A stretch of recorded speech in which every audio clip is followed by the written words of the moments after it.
We glorify your name. आपने सप्ताह भर हमें स्वस्थ रखा, And you kept us safe the whole week. सुरक्षित रखा, You kept us safe.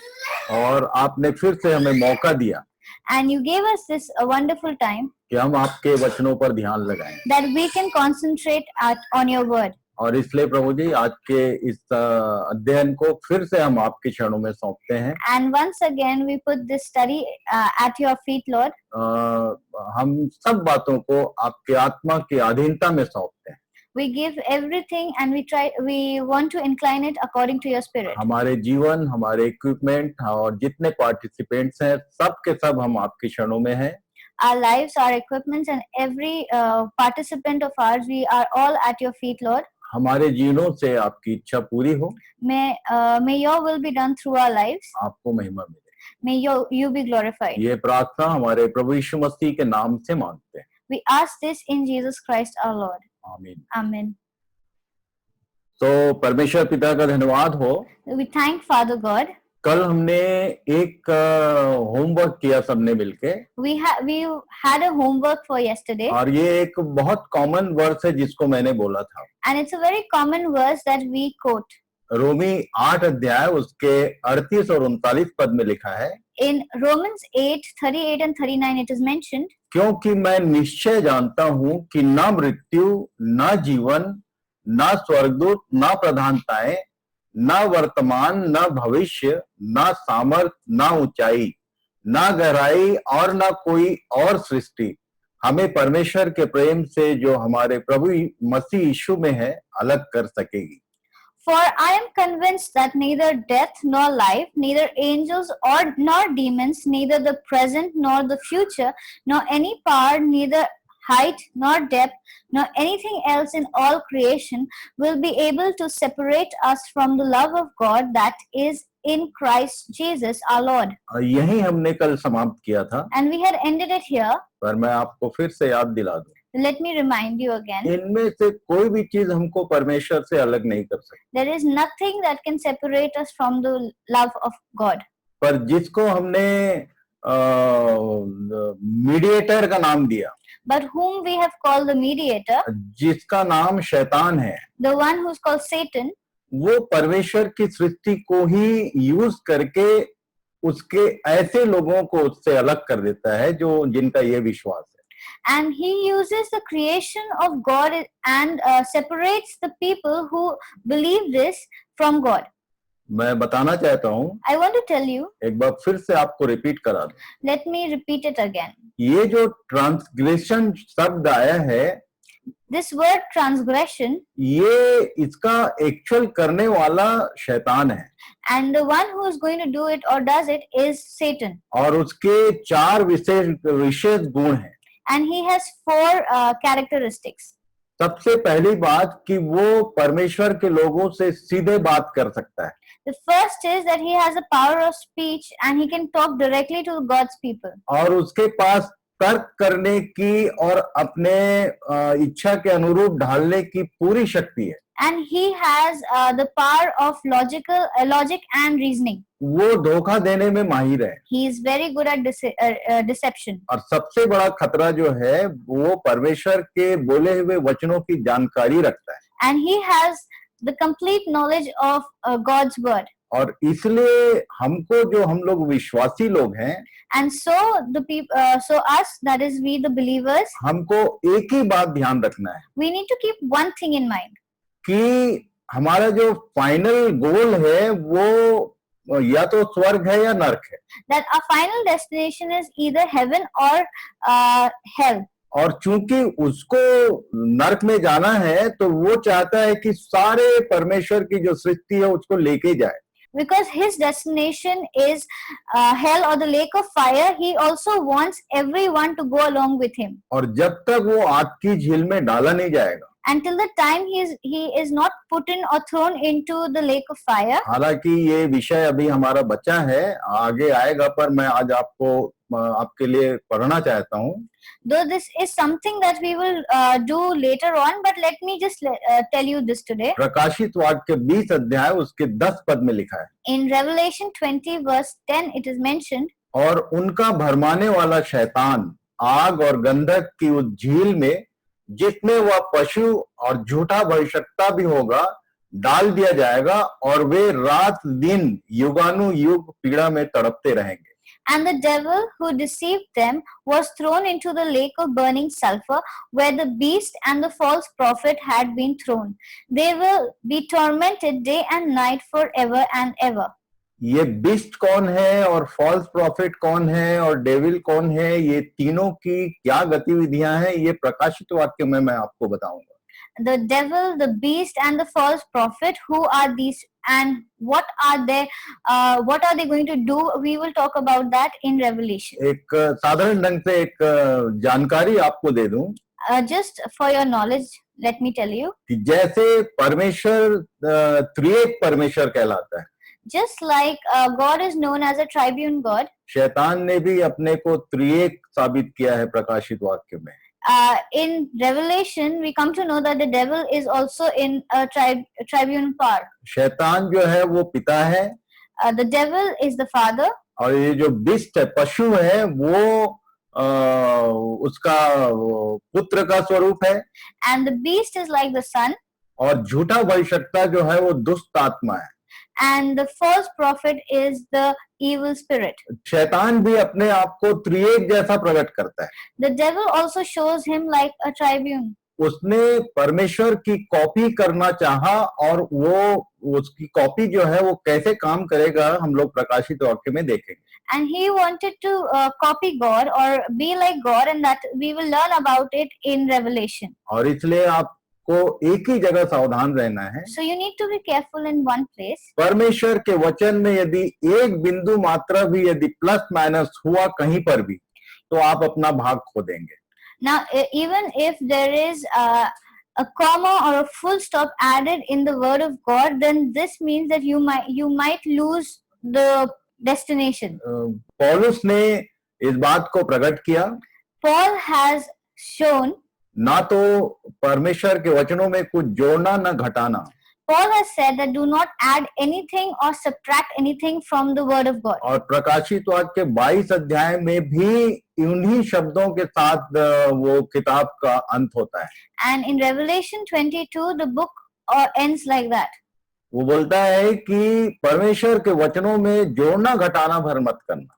He says that do not add or remove anything from the word of God. क्योंकि उसी बात को यूज करके शैतान ने परमेश्वर की रचना को परमेश्वर की संगति से अलग कर दिया। Because using the same, the devil had removed or had created a distance between God and his creation. आदम और हवा को उसने केवल उस एक शब्द के जोड़े जाने का फायदा उठाया और उसको परमेश्वर की संगति से बाहर कर दिया। With Adam and Eve, he had just used that addition of that one word and he had separated him from God. इसलिए यदि आपको फाइनल डेस्टिनेशन तक पहुंचना है, And if you want to reach the final destination, तो दो हैं मैंने बताया है, और बाइबल दो की जगह तीसरी कोई बात नहीं बोलती। there are two that I have spoken about, and the Bible only talks about two, doesn't talk about the third one. या तो परमेश्वर के अनंत राज में प्रवेश करेंगे या तो अनंत आग की झील में जाएंगे। Either it is the eternal kingdom of God or eternal hell. और ये जो दोनों किताबें हैं वो वहां तक कैसे पहुंचती हैं उसी का मार्ग है। And how do these two books reach there? This is the way. आज ये हम लोग अगले पॉइंट पे चलेंगे। Let us move on to the second point. वो जो 6 इवेंट्स हैं उसमें पहला हमने देखा कि वो जब तक शैतान आग की झील में नहीं जाएगा तब तक वो उसका काम चलता रहेगा। In this, out of the 6 events, the first one we saw was till the time the transgressor will not be thrown into the lake of fire. Till that time, he will keep working. दूसरा थिस्सलुनीकियों उसके दूसरे अध्याय को आप लोग 10, 20, 30 बार आज रात को पढ़ लेना, ये पहला homework. Please read 2 Thessalonians chapter 2 and read it as many times as you can. वहां पर एक विशेष बात लिखी है There's something important mentioned there. कि चुने हुए भी भरमा दिए जाएंगे। That even the chosen one, they will also be deceived. ये धोखा खाएंगे। They will also be deceived. और इसलिए आपको इन बातों में सावधान रहना है। And so you need to be alert in all ये these things. बातें केवल इसलिए बताई जा रही है कि हमको कहीं पर हमसे चूक ना हो जाए, हम सावधान रहें, चौकस रहें। And all these things are being told to us so that we can stay alert and take caution. तो परमेश्वर के उस 490 साल का जो पहला काम है, वो हमने देखा कि अपराधों का अंत कैसे होगा, ट्रांसग्रेशन या ट्रांसग्रेशन का समापन कैसे होगा। Now we had seen in of the period of 490 years, how will the end of the transgression happen? और ये बात हमारे लिए इसलिए लागू होती है क्योंकि जिब्राइल ने दानियल से कहा था कि जो तेरे लोग हैं उनके लिए ये बातें हैं। And why does this apply to us is because Gabriel had told Daniel that this is for your people. पुराने नियम में यहूदी लोग बुलाए हुए लोग थे और नए नियम में हम लोग सब बुलाए हुए लोग।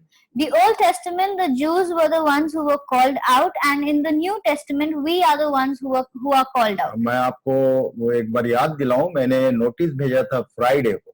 Let me remind you, I had sent a note on Friday. परमेश्वर कितना बड़ा न्यायी है उसका प्रमाण मैंने भेजा था। God is a just judge. I had sent you about that. पुराने बुलाए हुए लोगों को पूरा 2000 साल का समय दिया और अभी नए नियम के बुलाए हुए लोगों को भी उसने 2000 साल का वक्त दिया है। The people of the Old Testament, they were given a period of 2000 years, and the people of the New Testament are also given a period of 2000 years. परमेश्वर हमारा न्यायी है। God is our judge. वो अन्याय कभी नहीं करेगा। He will never be biased. और इसलिए जब उसने ये सब बातें उनसे कही हैं तो वही सब बातें हमारे लिए भी लागू होती हैं। And so whatever he has said to them, it applies to us too. तो सेकंड पॉइंट में जो बात लिखा है, So the second point is, पापों का अंत हो, put an end to the sins concerning Israel and Jerusalem. that are concerning Israel and Jerusalem. ये जो तेरा नगर और तेरे लोग हैं उनके लिए उसने बोला। And this is about the people of Daniel and his city. इस संसार के विषय में नहीं बोला। It is not for the world. ये लाइनें जो हैं वो चुने हुए लोग और यरूशलेम से संबंधित है। These lines are for the chosen ones and for Jerusalem. हम लोग इसको ठीक से समझेंगे। Let us learn this properly. पहले ये जो बाकी बचे हैं 5 पॉइंट, तो उनको हम लोग ध्यान कर लें। First, let us complete the 5 points. और तब ये कैसे पापों का अंत होगा, And how will these come to an end? कैसे हमारे पाप मिटाए जाएंगे, How will our sins be cleaned? यहेजकेल 36 अध्याय It is in Ezekiel 36. उसके 33 और 34 पद को पढ़ेंगे। We'll read from 33 to 34. लिखा है, It is written, परमेश्वर यहोवा यूं कहता है, जब मैं तुमको तुम्हारे सब अधर्म के कामों से शुद्ध करूंगा, तब तुम्हारे नगरों को बसाऊंगा और तुम्हारे खंडहर फिर बनाए जाएंगे और तुम्हारा देश जो सब आने जाने वालों के सामने उजाड़ है, वह उजाड़ होने की संति जोता बोया जाएगा। This is what the sovereign Lord says. On the day I cleanse you from all your sins, I will resettle your towns and the ruins will be rebuilt. The desolate land will be cultivated instead of lying desolate in the sight of all who pass through it. इस बात को आप ध्यान रखिए। Keep this in mind. ये परमेश्वर का कहा हुआ वचन है। This is something said by God. अभी जो इजराइल की दशा है, Right now what is happening in Israel, अभी जो इजरायली लोग हैं, right now the Israelites, उनकी दशा देखिए आप। have you seen, please take note of their condition. एक बहुत छोटा सा एरिया उनका रह गया है। They have a very small area. जो प्रॉमिस्ड लैंड था उसका एक छोटा सा हिस्सा उनके पास है। What was known as the promised land, only a part of it belongs to them. अब मंदिर के नाम पे खंडहर भी नहीं है, एक दीवार भर खड़ी है। And in the name of the temple, there are no ruins. There's only one wall. और आए दिन उनके ऊपर हमला होते रहता है। and often they are under attacks. चारों तरफ से वो शत्रुओं से घिरा हुआ है, They are surrounded by their enemies from all over. पर ये परमेश्वर ने अपने लोगों के द्वारा उनको वचन दिया हुआ है, But God has given a word to the people मैं तुमको फिर से बताऊंगा, that I will rebuild you तुम्हारे खंडहर बनाए जाएंगे. and your ruins will be rebuilt. और आगे लिखा है, Further, reading down further, 35-36 पढ़ेंगे. we'll read 35 and 36. लोग कहा करेंगे, यह देश जो उजाड़ था सो एदेन की बारी सा हो गया, और जो नगर खंडहर और उजाड़ हो गए और ढाए गए थे सो गढ़ वाले और बसाए गए हैं. तब जो जातियां तुम्हारे आसपास बची रहेंगी सो जान लेंगी कि मुझ यहोवा ने ढाए हुए को फिर बनाया और उजाड़ में पेड़ रोपे हैं. मुझ यहोवा ने यह कहा है और ऐसा ही करूंगा. They will say, this land that was laid waste has become like the Garden of Eden. The cities that were lying in ruins, desolate and destroyed, are now fortified and inhabited. Then the nations around you that remain will know that I, the Lord, have rebuilt what was destroyed and have replanted what was desolate. I, the Lord, have spoken and I will do it. इस बात को आप notice करके रखिए, Please keep a note on this. लिख के रखिए. Write it down. जब हम 21 अध्याय और 22 अध्याय में पहुंचेंगे प्रकाशित वाक्य, When we'll reach Revelations 21 and 22, तो आपको एदेन की बारी फिर से दिखाई देगी. you will see the Garden of Eden again. परमेश्वर ने कुछ भी नहीं लिखा, God has just not written it ये like that. पूरा लाइन से वो करने वाला है. And He is going to do whatever He has और said. इसलिए मेरे लिए बहुत इंटरेस्टिंग था कि परमेश्वर की बातें कैसी अद्भुत हैं.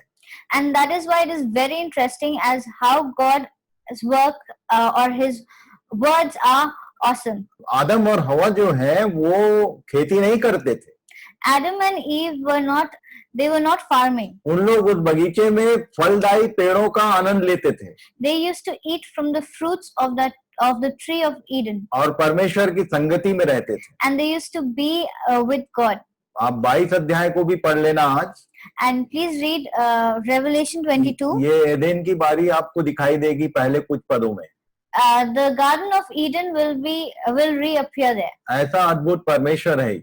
This is such an awesome God. ये यहेजकेल में लिखी हुई बात जो है वो वहां जाके पूरी होगी. What was spoken in Ezekiel is completed there. इसके 37 के यहेजकेल 37 के 23 और 24 पद में लिखा है. In Ezekiel 37 verses 23 and 24 it is mentioned, वे फिर अपनी मूर्तों और घिनौने कामों या अपने किसी प्रकार के पाप के द्वारा अपने को अशुद्ध ना करेंगे, परंतु मैं उनको उन सब बस्तियों से जहां वे पाप करते थे निकाल कर शुद्ध करूंगा, और वे मेरी प्रजा होंगे और मैं उनका परमेश्वर होऊंगा. मेरा दास दाऊद उनका राजा होगा. सो उन सबों का एक ही चरवाहा होगा. वे मेरे नियमों पर चलेंगे और मेरी विधियों को मानकर उसके अनुसार चलेंगे. they will no longer defile themselves with their idols and vile images or with any of their offenses. For I will save them from all their sinful backsliding, and I will cleanse them. They will be my people, and I will be their God. My servant David will be king over them, and they will all have one shepherd. They will follow my laws and be careful to keep my decrees. ये सब करूंगा बोल रहा है. God has said He'll do all of these things. और आगे क्या लिखा है? What is mentioned further उसके 25-26 में लिखा है, in 25 and 26? it way is written, उस देश में रहेंगे जिसे मैंने अपने दास याकूब को दिया था और जिसमें तुम्हारे पुरखा रहते थे, उसी में वे और उनके बेटे पोते सदा बसे रहेंगे और मेरा दास दाऊद सदा उनका प्रधान रहेगा. मैं उनके साथ शांति की वाचा बांधूंगा, वह सदा की वाचा ठहरेगी, और मैं उन्हें स्थान देकर गिनती में बढ़ाऊंगा और उनके बीच अपना पवित्र स्थान सदा बनाए रखूंगा. They will live in the land I gave to my servant Jacob, the land where your ancestors lived. They and their children and their children's children will live there forever, and David, my servant, will be their prince forever. I will make a covenant of peace with them. It will be an everlasting covenant. I will establish them and increase their numbers, and I will put my sanctuary among them forever. वो जो 6 काम होने हैं, Those 6 things or events that have to take place, हमने पहले point के बारे में देखा कि ये 20 अध्याय प्रकाशित वाक्य में पूरा होगा. for the first point, we saw that this will be completed in Revelation 20. ये सब बातें जो है वो 21 अध्याय में पूरा होगा. All these things will be completed in Revelation 21. इसलिए मैंने बोला था कि आप ध्यान करिए कि ये जो 6 इवेंट्स हैं 490 साल इसके लिए ठहराए गए हैं. And that is why I said please take note or that these 6 events have to be done in 490 years. और धीरे धीरे हम लोग इसको समझने का प्रयास कर रहे हैं. And we are going very slow to understand these things. इसके आगे लिखा है Reading down further 27 और 28 पद में, in 27 and 28 verse. मेरे निवास का तंबू उनके ऊपर तना रहेगा और मैं उनका परमेश्वर होऊंगा और वे मेरी प्रजा होंगे. और जब मेरा पवित्र स्थान उनके बीच सदा के लिए रहेगा, तब सब जातियां जान लेगी कि मैं यहोवा इज़राइल का पवित्र करने वाला परमेश्वर हूँ. My dwelling place will be with them. I will be their God, and they will be my people. Then the nations will know that I, the Lord, made Israel holy when my sanctuary is among them forever. प्रकाशित वाक्य 21 अध्याय के 3 पद में इसी बात को coat किया है. The same thing is quoted in Revelation 21:3. लिखा है, It is written. ये सब हम लोग आगे देखेंगे, पर मैं आपको बताते जाता हूँ कि ये कैसे एक दूसरे के साथ मैच किया हुआ है. This we'll all do when further, but now I'm just trying to relate these things with each other. लिखा है, फिर मैंने सिंहासन में से किसी को ऊंचे शब्द से यह कहते सुना कि देख, परमेश्वर का डेरा मनुष्यों के बीच में है, वह उनके साथ डेरा करेगा और वे उसके लोग होंगे और आप परमेश्वर आप उनके साथ रहेगा और उनका परमेश्वर होगा. It is mentioned, and I heard a loud voice from the throne saying, Look, God's dwelling place is now among the people, and he will dwell with them.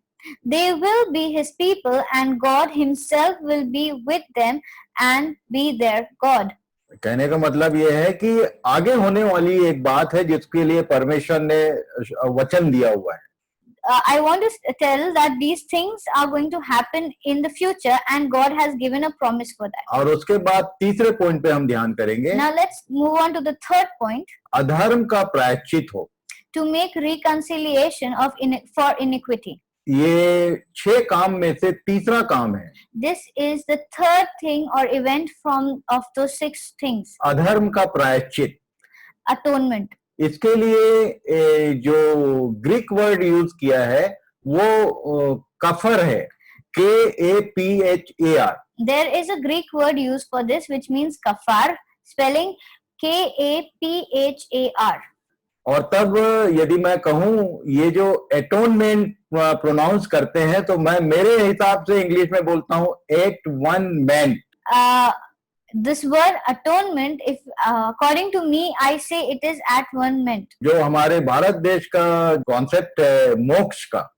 This concept that we have in India of moksha. ये मोक्ष का मतलब होता है कि आत्मा का परमात्मा के साथ मेल हो जाना. Moksha basically means that your spirit becomes one with the spirit of the Almighty. जब तक छुटकारा नहीं होगा, मोक्ष नहीं होगा, तो ये नहीं हो सकता. Till the time there is no moksha salvation, it cannot happen. आप क्या सोचते हैं कि बाइबिल क्या बोलती है? What do you think the Bible says? Bible भी बिल्कुल यही बोलती है. The Bible says the same thing. परमेश्वर के साथ हमारा मेल तब तक नहीं हो सकता जब तक हमारे पास ईश्वरीय स्वभाव ना हो. We cannot be one with God until and unless we are in likeness of God. तेल और पानी कभी मेल नहीं खाता है. Oil and water never mix. पानी के साथ पानी ही मिलेगा और तेल के साथ तेल ही मिलेगा. With water only water can mix, and with oil only oil can mix. और इसलिए इस बात को आप ध्यान रखिए। So please keep in mind, ये रिकॉन्सिलेशन का, ये जो अधर्म का प्रायश्चित जो वर्ड है, उसका मतलब है कि परमेश्वर हमारे साथ अपना मेल करना चाहता है। this word that is reconciliation means that God wants to be one with us. मैं हमेशा बताया करता हूँ, I always say, रिलीजन का मतलब मनुष्य का प्रयास परमेश्वर की ओर जाने के लिए। religion means that it is an attempt of the human to move towards God. और धार्मिकता का मतलब होता है परमेश्वर का उपाय हमारे साथ मेल कर, हमारे से मिलने के लिए। And righteousness means that it is God's attempt to meet us. आज इसी बात को इस पॉइंट में मैं समझाऊंगा। I want to explain the same thing here. इफिसियों की पत्री 2 अध्याय उसके 11 पद को पढ़ेंगे। We'll read from Ephesians 2:11. लिखा है, It is mentioned, इस कारण स्मरण करो कि तुम जो शारीरिक रीति से अन्य जाति हो और जो लोग शरीर में हाथ के किए हुए के खतने से खतना वाले कहलाते हैं, वे तुमको खतना रहित कहते हैं। therefore remember that formerly you were all Gentiles by birth and called uncircumcised by those who call themselves the circumcision, which is done in the body by human hands. बहुत साधारण तरीके से मैं बताऊं कि ये जो यहूदी लोग हैं, ये कहते हैं कि तुम अन्य जाति हो और हम लोग परमेश्वर के लोग हैं। Speaking in simple words, the Jews say that you are Gentiles and we are the people of God. इसी बात को ये कह रहा है। Here he is saying the same thing. पर परमेश्वर का धन्यवाद हो, But thanks be to यहाँ God, उसने समझाया। he has explained it here. 12 और 13 पद में लिखा है, In verses 12 and 13 it is तुम mentioned, लोग उस समय मसीह से अलग और इज़राइल की प्रजा के पद से अलग किए हुए और प्रतिज्ञाओं की वाचाओं के भागी न थे और आशाहीन और जगत में ईश्वर रहित थे, पर अब तो मसीह यीशु में तुम जो पहले दूर थे, मसीह के लहू के द्वारा निकट हो गए हो।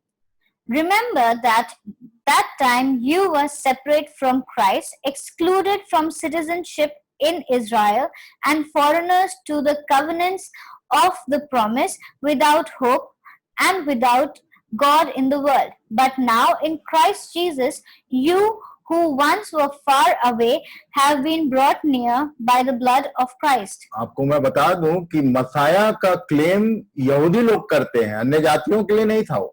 The claim of the Messiah was by the Jewish and it was not for the Gentiles. पर परमेश्वर के वचन में पौलुस ने इस बात को बहुत अच्छे से समझाया कि कैसे उस लहू के कारण से हर एक व्यक्ति उसके पास पहुंचता है।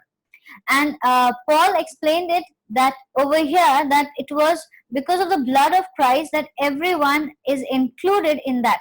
और क्या किया उसने? And what he did, 14-15 पद में लिखा है, in verse 14 and 15 it is written, क्योंकि वही हमारा मेल है जिसने दोनों को एक कर लिया और अलग करने वाली दीवार को जो बीच में थी ढा दिया और अपने शरीर में बैर अर्थात व्यवस्था जिसकी आज्ञाएं विधियों की रीति पर थी मिटा दिया कि दोनों से अपने में एक नया मनुष्य उत्पन्न करके मेल करा दे। for he himself is our peace, who has made the two groups one and has destroyed the barrier, the dividing wall of hostility, by setting aside in his flesh the law with its commands and regulation. His purpose was to create in himself one new humanity out of the two, thus making peace.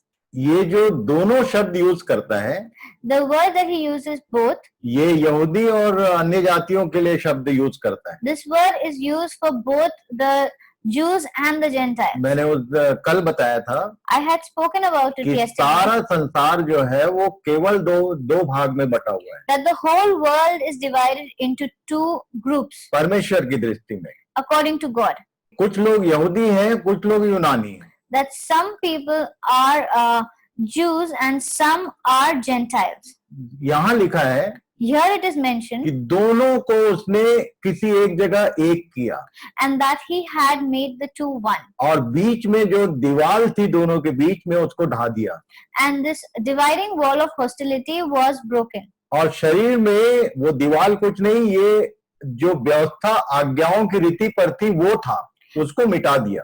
And what he meant was by setting aside his flesh, the law with its commands.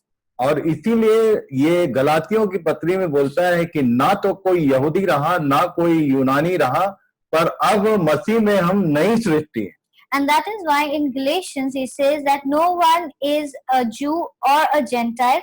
In God's eyes we are a new creation. और दोनों से अपने में एक नया मनुष्य उत्पन्न करके मेल कराया। And he created through himself a new humanity. और इसीलिए And so इफिसी 2 के आगे 16, 17, 18 पद में लिखा है, in Ephesians 2, 16 to 18 it is written, क्रूस पर बैर को नाश करके इसके द्वारा दोनों को एक देह बनाकर परमेश्वर से मिलाए, और उसने आकर तुम्हें जो दूर थे और उन्हें जो निकट थे दोनों को मेल मिलाप का सुसमाचार सुनाया, क्योंकि उसी के द्वारा हम दोनों की एक आत्मा में पिता के पास पहुंच होती है। and in one body to reconcile both of them to God through the cross, by which he put to death their hostility. He came and preached peace to you who were far away and peace to those who were near. For through him we both have access to the Father by one Spirit. मैंने उस दिन बोला था कि यीशु जो है वो मार्ग है। What I had said last time was that Jesus is the way. Destination क्या है? What is the destination? यहाँ लिखा है डेस्टिनेशन क्या है। Here the destination is mentioned. उसने हमारे लिए उपाय किया और उसने हमको एक करके पिता के पास तक पहुंचाया है। Now he made a way for us. He united us so that we could reach Father God. परमेश्वर की जो संगति मनुष्य के साथ थी उसको शैतान ने डिस्टर्ब कर दिया अदन की वारी में। The alignment of human and God which was there was, the alignment was disturbed by Satan in the Garden of Eden. पर ये जो उपाय एटोनमेंट का किया ये परमेश्वर ने अपने पुत्र के द्वारा किया। This way of atonement that God had done through his son. कुलुस्सियों 1 और उसके 20, 21, 22 में लिखा है। In Colossians 1, 20 and 22 it is mentioned. ये एटोनमेंट कैसे होता है, इसको यदि ठीक से समझना है तो ये जो इफिसी है और कुलुस्सी है दोनों पत्रियों को आप लोग 10, 20, 30 बार पढ़ लेना। If we want to understand what is reconciliation and atonement, we need to learn, we need to read Ephesians and Colossians. ये दो ही पत्री है जिसमें इसको बहुत अच्छे से पौलुस ने समझाया। These are two letters or set of letters in which Paul has explained it very well. यहाँ लिखा है, Here it is written, उसके क्रूस पर बहे हुए लोहू के द्वारा मेल मिलाप करके सब वस्तुओं का उसी के द्वारा से अपने साथ मेल कर ले, चाहे वे पृथ्वी पर की हो चाहे स्वर्ग में की। और उसने अब उसकी शारीरिक देह में मृत्यु के द्वारा तुम्हारा भी मेल कर लिया, जो पहले निकाले हुए थे और बुरे कामों के कारण मन से बैरी थे, ताकि तुम्हें अपने सम्मुख पवित्र और निष्कलंक और निर्दोष बनाकर उपस्थित करे। and through him to reconcile to himself all things, whether things on earth or things in heaven, by making peace through his blood shed on the cross. Once you were alienated from God and were enemies in your minds because of your evil behavior. But now he has reconciled you by Christ's physical body through death to present you holy in his sight, without blemish and free from accusation. कल से हम लोग देख रहे हैं Since yesterday we are seeing कि वो हमको पवित्र, निष्कलंक और निर्दोष बनाकर वो अपने बगल में खड़ा करना चाहता है। that he wants us to be free of blemishes and without any accusation, and he wants us to stand next to him like that. और ये कैसे करता है कल हमने देखा था। And how he does it, we saw it yesterday. और भी गहराई से देखना है तो आप पिछले एपिसोड्स को देख लेना। And if you want to see it in more depth, you can go and see the other episodes. पर यदि आप अपवित्र हैं और कलंकित हैं और दोषी हैं और उसके बाद भी कोई आपको बता रहा है कि नहीं नहीं तुम यीशु नाम के कारण स्वर्ग जा रहे हो, तो सबसे बड़ा धोखेबाज वही है। And even after that, if you are full of sin with lot of blemishes and are guilty, God and somebody is telling you that only the name of Jesus can take you there, that person is telling you a lie. इसलिए इन बातों को प्रभु हमको बता रहा है कि हम इन बातों में सावधान रहें। And so God is telling us that we need to be careful of और these शैतान things. कैसे काम करता है ये भी हमने देखा। And how Satan works, we saw that. पहला पत्रस 2:24 और 25 में फिर से अपने शब्दों में अलग ढंग से उसने यही लिखा है। And again, in different words, he has mentioned the same thing in 1 Peter chapter 2, verses 24 and 25. लिखा है, वह आप ही हमारे पापों को अपनी देह पर लिए हुए क्रूस पर चढ़ गया, जिससे हम पापों के लिए मर करके धार्मिकता के लिए जीवन बिताएं। उसी के मार खाने से तुम चंगे हुए, क्योंकि तुम पहले भटकी हुई भेड़ों के नाई थे, पर अब अपने प्राणों के रखवाले और रक्षक के पास फिर आ गए हो। He himself bore our sins in his body on the cross, so that we might die to sins and live for righteousness. By his wounds you have been healed. For you were like sheep going astray, but now you have returned to the shepherd and overseer of your souls. बार बार atonement reconciliation की बात कर रहे हैं। Now, time and again he's talking about atonement and reconciliation. आप ही decide करना कि ये काम हो गया कि होने वाला है। Now you need to decide whether this has happened or it's still going. It is bar to take बार ये place. क्रूसिफिक्शन की बात कर रहा है Time and again it talks about crucifixion, कि इसके द्वारा उसने हमको हमारा पिता तक पहुंच कराया है, and through that he has reached or has aligned us with God. और उसके बाद चौथा point, And then the fourth point, युग युग की धार्मिकता प्रकट हो। everlasting righteousness to be brought. यही वो बात है जिसके कारण जो यहूदी लोग हैं वो बेचारे धोखा खा गए।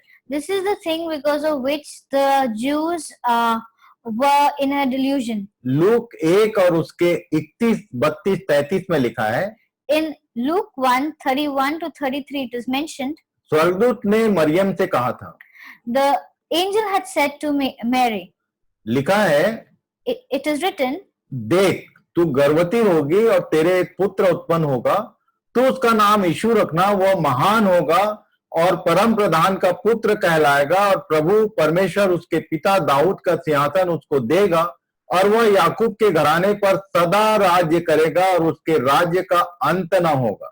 you will conceive and give birth to a son, and you are to call him Jesus. He will be great and will be called the Son of the Most High. The Lord God will give him the throne of his father David, and he will reign over Jacob's descendants forever. His kingdom will never end. मैं बार बार समझाता हूँ I keep telling again कि and palm again Sunday के दिन जब इसने यरूशलेम का रुख किया, that when he went to Jerusalem during Palm Sunday, तो सारे यहूदी लोग होशाना चिल्लाते हुए उसके पीछे हो चले। all the Jews were shouting Hosanna and were walking behind him. क्योंकि ये जो लाइनें यहाँ स्वर्गदूत बोल रहा था, ये यशायाह की किताब में लिखा हुआ है। Because these lines which were spoken by the angel here were written in the book of Isaiah. यहूदी लोग इस बात को जानते थे The Jews knew of this, कि जब मसाया आएगा तो वो हमारा छुटकारा करेगा और सिंहासन पर विराजमान होगा, वो हमारा राजा होगा और उसका राज्य कभी खत्म नहीं होगा। They knew that when the Messiah comes, he is the one who will be seated on the throne, and that his kingdom will never end. यशायाह 9 अध्याय उसके 6 और 7 पद में ये बात लिखी है। In Isaiah 9:6-7 it is mentioned, लिखा है, हमारे लिए एक बालक उत्पन्न हुआ, हमें एक पुत्र दिया गया और प्रभुता उसके कांधे पर होगी, और उसका नाम अद्भुत युक्ति करने वाला, पराक्रमी परमेश्वर, अनंत काल का पिता और शांति का राजकुमार रखा जाएगा। उसकी प्रभुता सर्वदा बढ़ती रहेगी और उसकी शांति का अंत न होगा।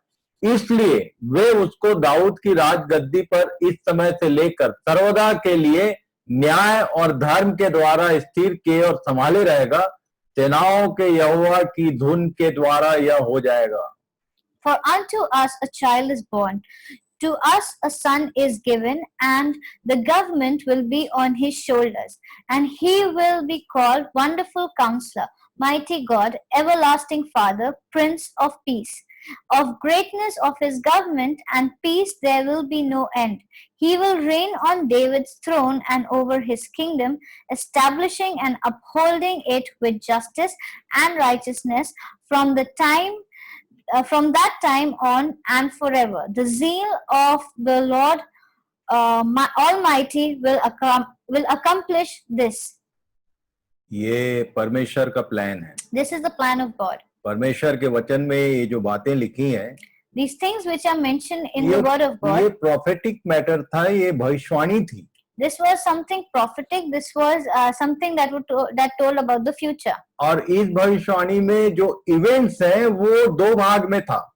And in this prophecy, the events were in two ways. पहली बार जब आया तो बलिदान होने के लिए आया, The first when he came was for sacrificing. बालक के रूप में उत्पन्न हुआ। He was born as a child. पर अभी जब दोबारा आएगा When he comes for the second time, तो ये जितनी भी बातें यहाँ लिखी हैं वो पूरी एक साथ पूरी होंगी। and whatever is mentioned here, everything will be completed. वो अद्भुत युक्ति करने वाला पराक्रमी परमेश्वर, जितनी बातें लिखी हैं सब होगा। Wonderful Counselor, Mighty God, Everlasting Father, everything which is mentioned here will be completed. जैसे दानियल के 6 इवेंट्स हैं, वैसे ही यहाँ 2 इवेंट है और अलग अलग होने के कारण यहूदी लोग धोखा खाए। And like Daniel had 6 events, here there are 2 events, but because they are together, that is why the Jews got confused. आगे हम लोग देखेंगे We will see further कि कैसे ये मसीह और प्रभु ठहरा। how he was the Messiah and Lord. यदि ये क्रूस पर मारा नहीं जाता And if he was not crucified, तो ये कभी भी उस रैंक को नहीं प्राप्त कर सकता था। then he would have never got that rank. फिलिप्पी 2 अध्याय को फिर से पढ़ लेना आप, Please read Philippians 2. उसके फर्स्ट पैराग्राफ को पूरा पढ़ना, Please read the first paragraph. वहां वो सब मिलेगा। It is all mentioned कि there. जब उसने क्रूस पर अपनी मृत्यु को सह लिया तो उसको उसके साथ परमेश्वर ने क्या क्या किया, And that when after he had died on the cross, what God did with him. और तब दानियल 2 के 44 और 45 पद में इसी बात को मेंशन किया था। And then in Daniel 2, 44 and 45, the same thing is mentioned. जो दर्शन नबूकदनेस्सर ने देखा था The vision that Nebuchadnezzar had seen, उसके विषय में जब दानियल उसको समझा रहा था तो ये बात मेंशन किया गया था। and when Daniel was telling him about the dream, then it was mentioned. एक इटर्नल किंगडम की बात वो उसने बताया था। He had spoken about an eternal kingdom. लिखा है, It is written, उन राजाओं के दिनों में स्वर्ग का परमेश्वर एक ऐसा राज्य उदय करेगा जो अनंत काल तक न टूटेगा और न वह किसी दूसरी जाति के हाथ में किया जाएगा। in the time of those kings, the God of heaven will set upon a kingdom that will never be destroyed, nor will it be left to another people. और इसलिए अभी आपको डिसाइड करना है कि जो 6 इवेंट्स हैं उसमें ये वाला इवेंट पूरा हुआ या नहीं। And out of the 6 events that have to take place, is this completed or not, is to be decided by you. Reconciliation हुआ कि नहीं, Is there reconciliation? मनुष्य का फिर से मेल परमेश्वर के साथ हो गया या होने वाला है। Is man one with God, or is it still due? और तब हम लोग 5वें पॉइंट पे जाएंगे। So let's go on to the 5th point. लिखा है, It is written, दर्शन की बात पर और भविष्यवाणी पर छाप दी जाए। to seal both vision and prophet. ये हिंदी में पढ़ने से थोड़ा सा कंफ्यूजन होता है। Reading this in Hindi, there is a little confusion. Seal का मतलब क्या होता है? What does seal mean? किसी काम को बंद कर दिया जाना। Something which is locked. यहाँ पर लिखा है कि विजन और प्रोफेसीज जो है वो सील कर दिए जाएंगे। It is mentioned here that the visions and prophecies will be sealed. एक समय आएगा, There will be a time, ये दानियल को जिब्राइल जो है बता रहा था, Gabriel was telling Daniel, फिर किसी दर्शन और भविष्यवाणी की जरूरत ही नहीं होगी। there will be no use of any vision or prophecy. ये सील कर दी जाएगी। It will be sealed. Daniel को भी ये बोला था कि बंद कर दे इसको। To Daniel also the same thing was said, that you need to stop, you have to close it. Seal का मतलब होता है किसी काम को रोक दिया जाना। Seal means to put an end to something. 2 चीजें बंद हो जाएंगी। There will be 2 things that will come to an end. कैसे होंगी? How will it happen? यशायाह 11 उसके 9 पद में लिखा है। It is mentioned in Isaiah 11:9. मेरे सारे पवित्र पर्वत पर ना तो कोई दुख देगा और ना हानि करेगा, क्योंकि पृथ्वी यहोवा के ज्ञान से ऐसी भर जाएगी जैसा जल समुद्र में भरा रहता है। They will neither harm nor destroy on all my holy mountain, for the earth will be filled with the knowledge of the Lord as the waters cover the sea. आपको बता दूं मैं Let me tell you, कि दर्शन और भविष्यवाणी की बात तब दी जाती है जब किसी चीज का नॉलेज ना हो। the visions and prophecies are said when there is a lack of knowledge. यर्मिया 31 अध्याय और उसके 31 और 32 पद में कुछ बात लिखी है। In Jeremiah 31 verses 31 and 32, there's something written. यहोवा की यह भी वाणी है, This declares the Lord, सुन, ऐसे दिन आने वाले हैं जब मैं इज़राइल और यहूदा के घरानों से नई वाचा बांधूंगा। वह उस वाचा के समान न होगी जो मैंने उनके पुरखाओं से उस समय बांधी थी, जब मैं उनका हाथ पकड़कर उन्हें मिस्र देश से निकाल लाया, क्योंकि यद्यपि मैं उनका पति था तो भी उन्होंने मेरी वह वाचा तोड़ डाली। the days are coming, declares the Lord, when I will make a new covenant with the people of Israel and with the people of Judah.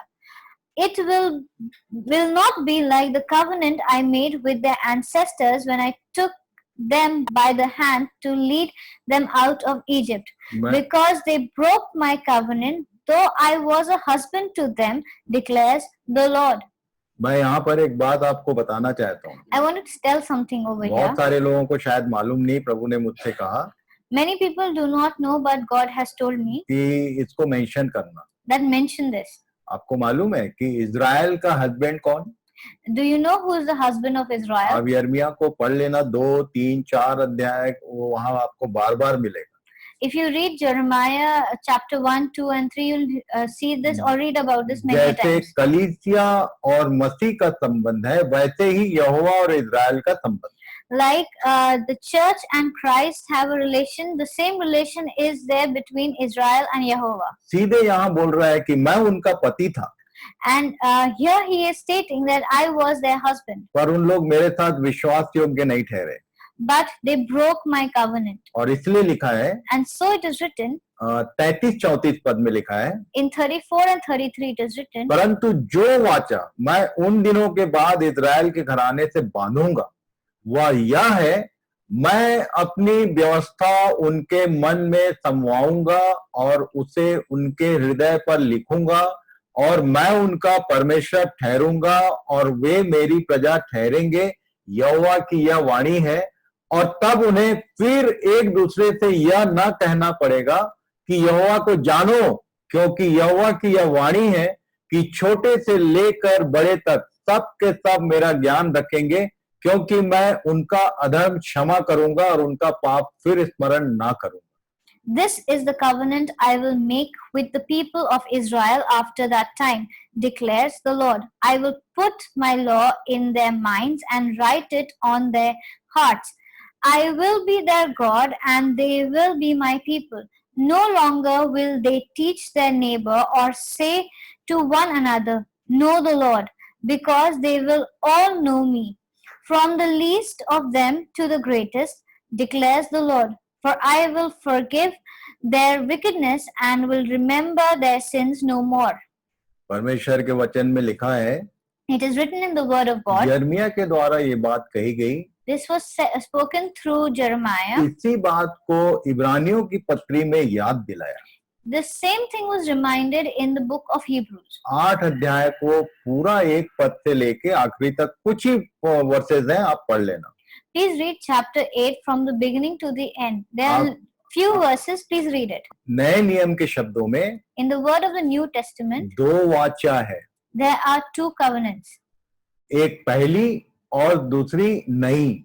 One is the old one and there is a new one. यहाँ 7 और 8 पद में लिखा है, In verses 7 and 8 it is written, यदि वह पहली वाचा निर्दोष होती तो दूसरी के लिए अवसर न ढूंढा जाता, पर वह उन पर दोष लगाकर कहता है कि प्रभु कहता है, देखो वे दिन आते हैं कि मैं इज़राइल के घराने के साथ और यहूदा के घराने के साथ नई वाचा बांधूंगा। For if there had been nothing wrong with that first covenant, no place would have been sought for another. But God found fault with the people and said, "The days are coming, declares the Lord, when I will make a new covenant with the people of Israel and with the people of Judah." और ये नई वाचा क्या है? And what is this new covenant? उसके 9 पद में लिखा है, It is mentioned in verse 9. यह उस वाचा के समान न होगी जो मैंने उनके बाप दादों के साथ उस समय बांधी थी, जब मैं उनका हाथ पकड़कर उन्हें मिस्र देश से निकाल लाया, क्योंकि वे मेरी वाचा पर स्थिर न रहे और मैंने उनकी सुधि न ली। प्रभु यही कहता है।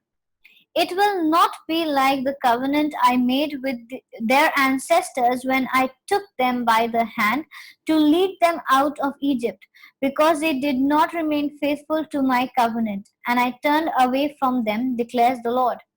क्योंकि उन लोग सब बातों में फेल हो गए। Because they failed in everything. 10 पद में लिखा है, In verse 10 it is written, फिर प्रभु कहता है, then the Lord says, जो वाचा मैं उन दिनों के बाद इजराइल के घराने के साथ बांधूंगा वह यह है कि मैं अपनी व्यवस्था को उनके मनों में डालूंगा और उसे उनके हृदय पर लिखूंगा और मैं उनका परमेश्वर ठहरूंगा और वे मेरे लोग ठहरेंगे।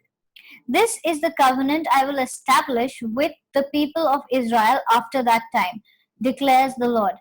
I will put my laws in their minds and write them on their hearts. I will be their God and they will be my people. यहाँ पर मैं आपको एक बात याद दिला दूं, Let me tell you one thing. मैं जब मुंबई में था वहां से मैंने ये सारा अध्ययन कराया है When I was in Mumbai, I had taken all of this. और मैंने कई बार वो प्लेलिस्ट भेज चुका हूँ मैं सारे लोगों के पास जितने पार्टिसिपेंट्स हैं। I have sent the playlist many a times to all the participants. यदि आप पूरे पैकेज को अध्ययन करेंगे तो आपको ये सब बातें बहुत अच्छे से समझ में आएंगी। If you look into the whole package, then you will understand these things very well. Israel के लिए जो एक्चुअल हिब्रू वर्ड है वो कहल है The word used for Israel is Kehel, और चर्च के लिए जो ग्रीक वर्ड है वो इक्लीसिया है and the Greek word for church is ecclesia. और इन दोनों का मतलब एक ही होता है, And both of these things mean the same thing. बुलाए हुए लोग। The people who are called out. और इसलिए बार बार यदि इजराइल के घराने बोलता है तो उसमें हम भी शामिल हैं। And time and again, whenever he talks about Israel, this means we are also one of those. जो पुराने नियम के बुलाए हुए लोग हैं और जो नए नियम के बुलाए हुए लोग हैं, दोनों को उसने एक कर लिया और उनके लिए यहाँ लिखा है कि मैं नई वाचा उनके साथ बांधूंगा। The people or the chosen ones of the Old Testament and of the New Testament have become one, and he has written that I will make a new covenant for them. उसके 11 और 12 पद में लिखा है, In verses 11 and 12 it is written, हर एक अपने देश वाले को और अपने भाई को यह शिक्षा न देगा कि तू प्रभु को पहचान, क्योंकि छोटे से बड़े तक सब मुझे जान लेंगे, क्योंकि मैं उनके अधर्म के विषय में दयावंत रहूंगा और उनके पापों को फिर स्मरण न करूंगा। No longer will they teach their neighbor or say to one another, know the Lord, because they will all know me, and from the least to the greatest. For I will forgive their wickedness and will remember their sins no more. और मैं आपको बता दूं, ये इन दिनों में जो lockdown हुआ है इसमें परमेश्वर ये काम कर रहा है। And let me tell you what this lockdown which has happened, God is working in this through this. इस अध्ययन को यदि आप हल्के में ले रहे हैं तो आपको नुकसान होगा। If you are taking this study very lightly, then it is going to do harm. ये उसकी नई वाचा है जो लगातार हमारे जीवनों के लिए प्रकट किया जा रहा है। It is his new covenant that he is telling us about. आप अपने हृदयों को तैयार रखें कि परमेश्वर का आत्मा उसको आपके हृदयों में लिख सके। Keep your minds and hearts ready so that God can write it in it. इब्रानी 8 के 13 पद में लिखा है, In Hebrews 8:13 it is written, नई वाचा के स्थापन से उसने प्रथम वाचा को पुरानी ठहराई, और जो वस्तु पुरानी और जीर्ण हो जाती है उसका मिट जाना अनिवार्य है। By calling this covenant new, he has made the first one obsolete, and whatever is obsolete is outdated and will soon disappear. उसने पहले अपनी बातों को पत्थर पर लिख के दिया था, The first time he had written it on tablets of stone. और तब उसकी बातें हमारे पास किताब के रूप में बाइबिल के नाम से पहुंचाई गई है। And then his words are written in a book called Bible and has been given to us. मैंने पिछले अध्ययन में इस बात को अच्छे से समझाया था। In the previous session, I had explained all these things. In classes का जो बुक है वो बाइबिल है, The book of these classes is the Bible, और शिक्षक जो है वो पवित्र आत्मा है, and the teacher is the Holy Spirit, और जो नोटबुक है वो हमारा हृदय है। and the notebook is our heart. यदि आप अपने हेल्प के लिए कुछ नोट्स बनाते हैं, कोई बुरा नहीं है, पर ये सारा चीज हृदय में शिफ्ट होना चाहिए। If you're making notes or taking down notes, it's nothing bad, but everything should come or should shift to your heart. Dawood ने ये बात अनजाने में अजीब ढंग से लिख दिया। David has written this in ignorance in a different manner. भजन संहिता में लिखा है, In Psalms it is written तेरे वचन को मैंने अपने हृदय में रख छोड़ा है, that I have written your words in my heart, कि तेरे विरुद्ध पाप ना करूं। that I may not sin against you. Bible बताती है, The Bible says, यदि एक पुस्तक के रूप में आपके घर में रखी है तो आपको पाप करने से कोई नहीं रोक सकता। if it is in the form of a book in your house, then nobody can stop you from sinning. प्रार्थना सहित आप प्रयास करें कि ये आपके हृदय में लिख जाना चाहिए। With prayer, try to note it down in your heart. ये नई वाचा के अनुसार ये बात कहा गया, According to the new covenant, this was said. और जब सब चीजें आपके अंदर लिख जाएंगी, When everything will be written in your heart, तो फिर उस नई सृष्टि में किसी दर्शन और किसी भविष्यवाणी की जरूरत नहीं रह जाएगी। then in the new creation, there will be no place for prophecies or visions. Galati 3 उसके 8 और 9 पद में लिखा है, In Galatians 3, 8 and 9, it is mentioned, जो बात मैं बार बार कह रहा हूँ, something that I am saying time and again. पवित्र शास्त्र ने पहले ही से यह जानकर कि परमेश्वर अन्य जातियों को विश्वास से धर्मी ठहराएगा, पहले ही से इब्राहिम को यह सुसमाचार सुना दिया कि तुझ में सब जातियां आशीष पाएंगी। तो जो विश्वास करने वाले हैं वे विश्वासी इब्राहिम के साथ आशीष पाते हैं। Scriptures foresaw that God would justify the Gentiles by faith and announce the gospel in advance to Abraham. All nations will be blessed through you. So those who rely on faith are blessed along with Abraham, the man of faith. जितनी प्रतिज्ञाएं, जितनी वाचाएं उनके लिए हैं, वो सब में हम सहभागी हैं। All the promises, all the covenants are for us too. और तब सबसे आखिरी point, And the last point, 5वां पॉइंट चल रहा है, the 5th point is going on. तीसरा जो है वो हमने देखा कि वो क्रूसिफिक्शन के द्वारा पूरा हुआ। The 3rd point we saw was completed through the crucifixion. और तब यहाँ 6वें पॉइंट में लिखा है, Then in the 6th point it is written, परम पवित्र स्थान का अभिषेक किया जाए। to anoint the most holy place.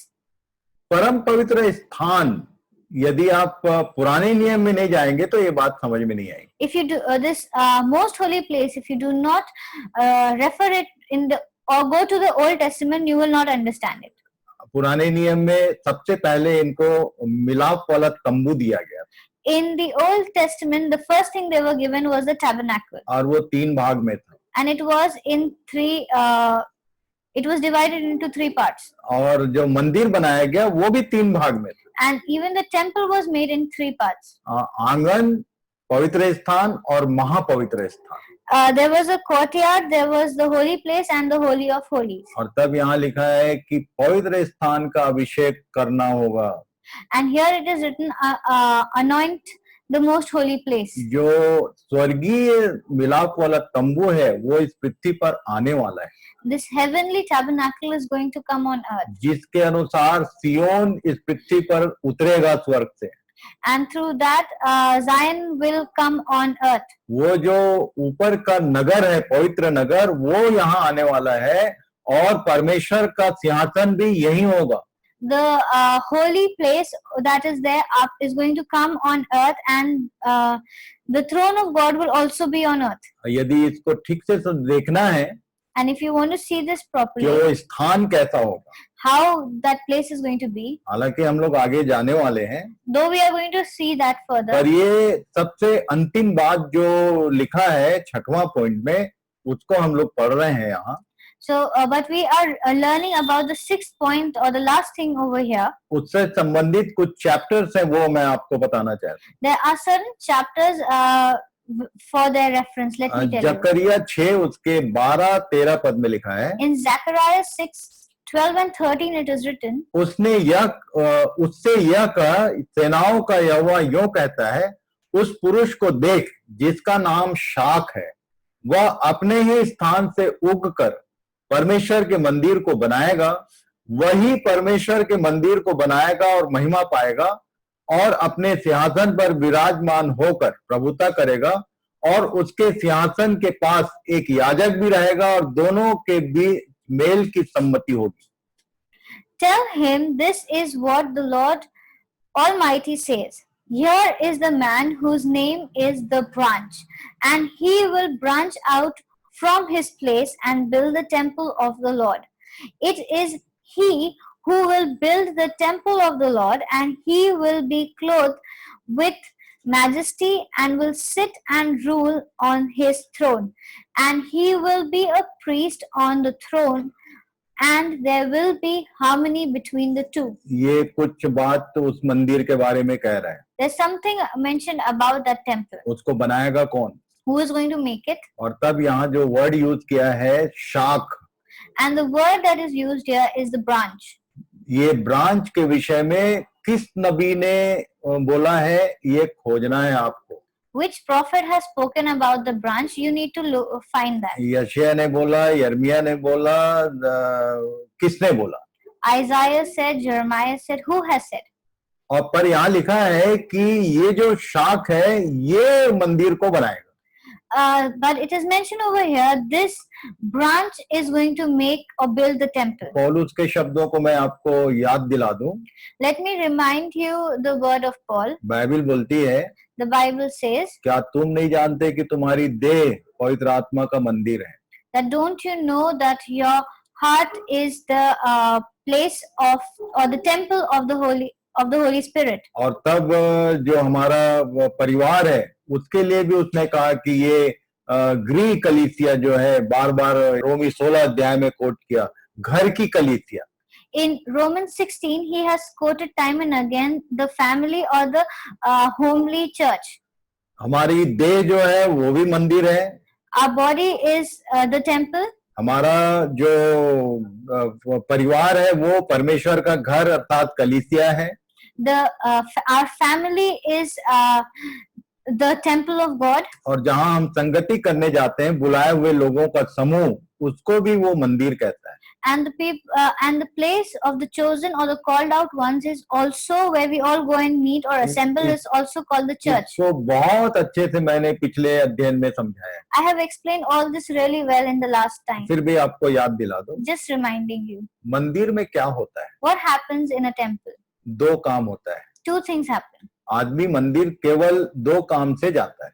A person goes to a temple for 2 things. या तो कुछ मांगने जाता है या तो कुछ चढ़ाने जाता है. He either goes for asking something and offering something. Bible के शब्दों में मांगना मतलब प्रार्थना है और चढ़ाना मतलब आराधना है. According to the Bible, when you ask, it is called praying, and when you give it, when you offer, it means worship. और इब्रानियों 13 अध्याय में लिखा है कि अपने होठों का फल चढ़ाया करो. And in Hebrews, it is written that the fruit of your lips should be given. कहने का मतलब आपकी ये जो देह है वो मंदिर तभी होगा जब यहाँ अंदर में प्रार्थना या तो आराधना होती रहे. What it means to say is that this body of yours will be a church when you are constantly giving or you are praying or worshipping God. लिखा है कि आत्मा में प्रार्थना और विनती किया करो. It is mentioned that in spirit pray and put your petition. अपने अपने मन में उसके सामने गाते और कीर्तन करते रहो. In your minds keep singing and praising him. और इसलिए इस बात को आप ध्यान कीजिए. And so take note of it. कि उस नगर को पवित्र नगर कहा गया है. That city is called the holy city. क्यों होली सिटी है? क्योंकि वो मंदिरों का समूह है। Why is it called the holy city? Because it is a group of temples. जब 21 अध्याय आएगा तब हम देखेंगे, When chapter 21 of Revelation पर comes, यहाँ we'll see. लिखा है कि वही यहोवा के मंदिर को बनाएगा But here it is mentioned that he is going to build the temple of the Lord और महिमा पाएगा, and will be blessed. और उसके सिंहासन के पास एक याजक भी रहेगा। And there will be a priest close to his throne. ये याजक कौन होगा, ये 21 अध्याय में मैं बताऊंगा। And who will be the priest? It is mentioned in chapter 21. और यहेजकेल 48 उसके 35 पद में इसका नाम दिया गया है। In Ezekiel 48:35, there's a name given. नगर की चारों ओर अलंगों का घेरा 18,000 बांस का हो, और उस दिन से आगे को नगर का नाम यहोवा शाम्मा रहेगा। The distance all around will be 18,000 cubits, and the name of the city from that time will be the Lord is there. ये हिंदी में जो इब्रानी भाषा का शब्द है उसको कोट किया है, पर इंग्लिश में उसका अर्थ लिखा है। In the Hindi version, it is Hebrew, the Hebrew word is mentioned, Shama, and in English the meaning is written. ये हिब्रू वर्ड है यहोवा शाम्मा, Yehovah Shammah is the Hebrew word, जिसका मतलब होता है कि परमेश्वर वहां है। which means the Lord is there. कई लोग इस बात को, इस शब्द को कई बार उच्चारण करते हैं, Many people say this, पर लोगों को मालूम नहीं है कि ये कब ये नगर कहाँ पर होगा। people use this word often, but they don't know when and where will this be. यहेजकेल के शब्दों में ये वही पवित्र नगर है, पवित्र नगर यरूशलेम, जिसका नाम यहोवा शाम्मा है। According to Ezekiel, it is the same New Jerusalem which is known as Yehovah Shammah, क्योंकि परमेश्वर स्वयं वहां उपस्थित होगा, because God will be there himself. और इसलिए And so, प्रभु आप सबों को आशीष दे। God bless you all, इन सब बातों पर आप ध्यान करें। and please concentrate on all these things. अगले शनिवार को फिर से हम लोग इकट्ठे होंगे। We will meet again next Saturday. आज का समय यहाँ हमारा समाप्त हुआ। Our time is up for today. Good night. Good night.